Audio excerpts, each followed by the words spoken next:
When's the next one? Will there be another one? Are we going to listen to that poor father who's lost his son and do something this time, or are we going to let another one come and go? People who tend to go and shoot up schools and movie theaters are people who are single, young, white males who tend to come from affluent families. My understanding is that when you heard this happen in Isla Vista, you knew immediately it was him. Oh, yes.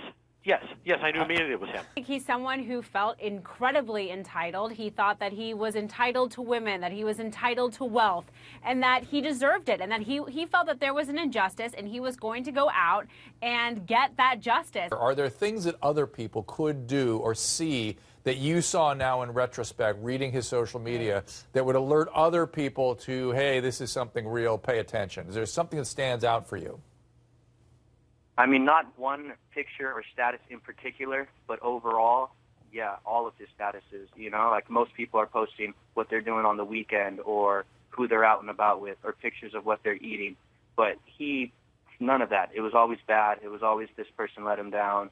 This person did this, mad at that girl. When we go out on social media and we are members of the social media community, you see something like that, you can make a judgment. This is a postmodern world that needs to end. When we look at things and go, oh, whatever you're into, nonsense.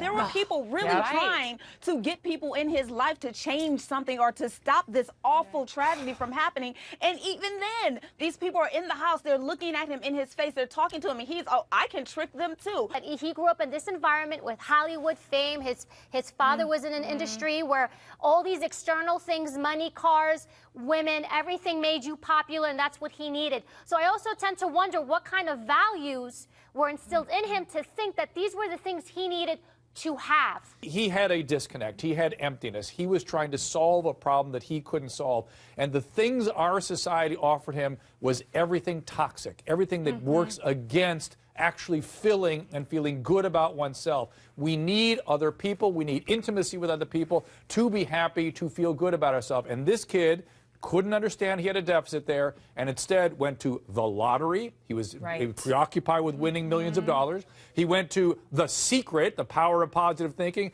an extremely primitive, toxic philosophy that has nothing to do with a mature outlook on life. Just wish it so and it becomes so. He went to video games. He went to violent movies. He went to pornography, all the things that can make him only sicker.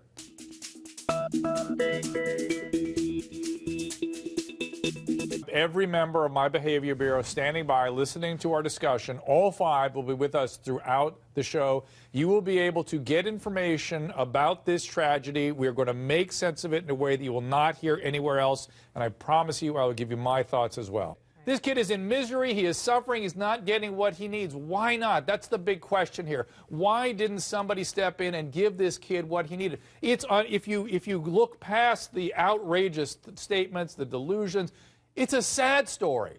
It's a really sad story for this kid. Why wasn't he intervened upon in a way that was therapeutic for him, as opposed to requiring him to be a normal kid, which he was not? He was not. Your speech, you humanized him. And I know a lot of people don't want to hear that. I mean, I immediately saw him as this monster for killing all these people. But for you to say he wasn't normal, trying to fit in a world that wanted him to be normal, it got me emotional. It's a sad story, but it doesn't make it any less outrageous or doesn't make me excuse less angry. it. It doesn't excuse it. There's some serious Monday morning quarterbacking going on here. Yes. I don't know that anyone could have foreseen reasonably that what happened was going to happen based upon the behavior that they saw. Not to mention, everyone's got their own lives. Not to mention, he's not a kid anymore. I'm just saying, I'm not on that bandwagon that this definitely was preventable. This may be the scariest story I've ever heard. To this mother, to know that you have given birth to the person that kills you is the most terrifying thought I could ever have. If you haven't seen anything in your son that could clue that he might have the ability to do something so grotesque and awful, then maybe you're not around your child enough. And I place no blame on the parents. I'm just saying there might have been a disconnect there. When we put psychological labels on this type of behavior, it does a disservice, not only to the person, but to all the other people out there who suffer with these mental health issues and don't kill. He pretty much said he just snapped. He was very angry.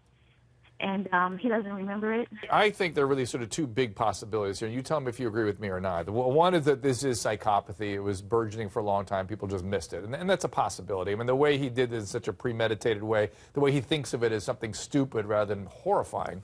Number two, he may have had a blackout or a redout or these things that people do when they've been abused. Okay. If somebody's been physically abused, they sometimes will have these outbursts of anger that are overwhelming and they don't know what they've done. If I had smoked as much crack as Rob Ford and I made it to 45, I'd be celebrating it at Krabby Joe's Tap and Grill as well.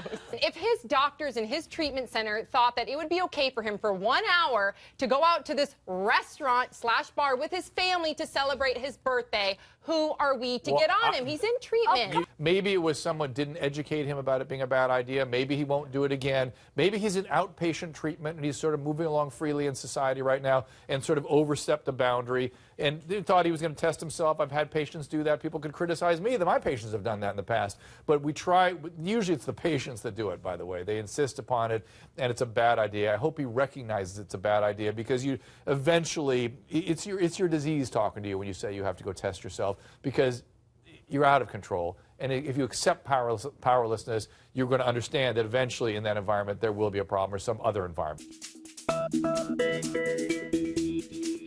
First of all, the Belfie is a butt selfie. For those of you out there that don't know what a Belfie is, it is a butt selfie. Look, are these Instagram pictures? That's Kim Kardashian's Belfie. There's Nicki Minaj's Belfie. She has every right to be upset, especially because they were censoring other Belfies and not hers. I think social media has caused our generation to lose sight of what's important. Black people used to not be able to vote. Women used to not be able to vote. Gay people aren't allowed to marry at all the places. So those are rights. Those are things that we should be fighting for. I don't think we need to be campaigning. At the end of the day, if I have to look at James Franco's pubic hair, and I have to look at man boobs, and I have to look at slutty girls in minuscule bikinis, then let me look at artistic breasts, or let me look at breastfeeding mothers.